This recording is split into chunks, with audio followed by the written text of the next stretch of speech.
are Wildwood Rangers, and you can compare 6.2.2. This unit was interesting because I'm so unversed in the roster. Let's go over what this unit is and what it is not. There are units these Rangers can trounce and units that they bounce off. So be it. Recruited for 900 gold and 225 upkeep, on Ultra this gets you 100 entities with 8,400 health between them, which used to compare super well to something like White Lions of Trace, but those had an HP buff. Armor is 40, no shields. Keenly keep this in mind. Unaltered, they have no resistances. Leadership of 80 is legitimately elite level at rank 0. Speed 38 and charge speed 46 is quite nimble, numbers I was used to seeing with Skaven weapons teams in fact. Melee attack begins at 40, which is rock solid for a rank 0 infantry unit with attack interval 4.3, no slower than dwarf warriors with an axe and shield, no splash damage. Considering the lack of shields, I'm not going to call melee defense 36 bad, but keep this in mind against elite infantry killers. Weapon strength of 36 is split base 10 and armor piercing 26. I would keep an eye on this because the Swordmasters of Hoeth just got a weapon strength buff. Bonus versus infantry is 10 and charge bonus is 22. Mass is 110. The unit is immune to psychology, has Vanguard deployment, Woodsman for phasing through trees, and Stalk. I used them in the video for quick attack, but clearly if you've sunk gold into a Stalk unit, misusing it like I am doing for show is not ideal.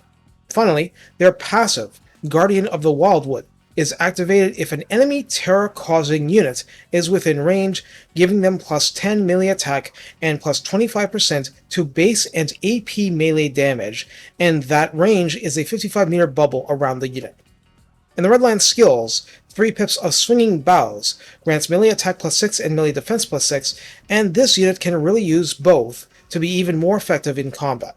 Rank 7 and up Rangers can benefit from Shield of the Forest for armor plus 12, very nice, melee defense plus 5, and physical resistance 10% because they had none before. For the tech tree, they just get infantry buffs, so Vol the Maker for plus 10 armor, Eldrazer Lord of Blades for plus 5 melee attack and 10% more physical resistance, and Wisdom of the Cypress could grant some vigor loss reduction. So how do we use Wildwood Rangers? The point of these demo combats is to show that they're good, but they're not so good that they're going to defeat truly elite infantry killing infantry in pitched combat unless they're supercharged by terror units being in the fight against them, which I don't show here. They have great offensive potential in short, sharp combats, but basically they're glass cannons with two-handed swords. Think of them like that, rejoice when the glass doesn't break, and focus on shattering enemies as soon as you can, but since they can stalk in the open field and otherwise get around pretty nimbly, you have no excuse not to use them for flanking as much as possible. Sometimes you can't, you deal with it. When you can, you do it and reap the rewards as you cull the herd. The Rangers exist in a faction that has some truly amazing blocker units mixed in, but Eternal Guard are inefficient against infantry, and Treekin aren't high offense in general, so the Rangers will benefit if used in conjunction or layered over those units. That can have risks too, but at least it's an option. Sandwiching an infantry enemy is by far best, but it's not always possible. It's not much thought of or used as a tactic because it inherently requires more micro, but this kind of unit can be used as a saw blade rather than an anvil, an offensive unit putting melee pressure on an enemy.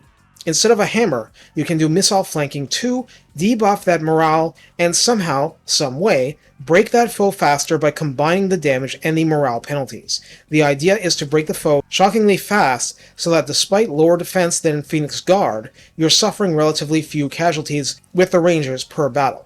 It doesn't always go according to plan, but breaking stuff faster rather than slower is the whole point of bringing a unit like this into the battle and slipping it in like a dagger in the back. Take care, and have fun making orcs and goblins fear the forest's shadows, and with good reason.